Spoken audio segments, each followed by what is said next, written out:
స్తుతిస్తే మరి ఆ ఘనమైన స్త్రీల గురించి తెలుసుకున్న నీవు ఎంతవరకు నువ్వు స్తుతిస్తూ ఉన్నావు? ఆయన ఎన్ని మేలు చేశాడు. అసలు బ్రతికించి ఉండడమే గొప్ప మేలండి.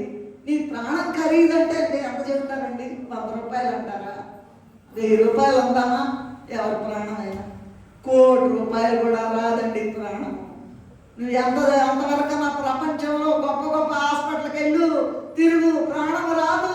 ఆ ప్రాణం నీకు ఇచ్చాడు. ఇంకా లేచి నిలబడు. నీకు నడుము నొప్పి ఉన్నా సరే, కాళ్ళు నొప్పి ఉన్నా సరే, బీపీ అమ్మో ఇంకేముందండి అయిపోయిందా అనుకున్నా సరే, షుగర్ చాలా ఎక్కువైపోయింది, ఇవన్నీ తీసి పక్కన పెట్టండి. చూసుకో నా ప్రతాపం అంటున్నాడు. స్తుతించిన స్త్రీలు, ప్రభువా నన్ను బ్రతికించి ఉంచావు, ఇప్పటి నుంచి నీ పని చేస్తా, నీ యొక్క సువార్త ప్రకటిస్తాను ఆయన అని బయలుదేరాలని వాక్యం ఇచ్చాడు.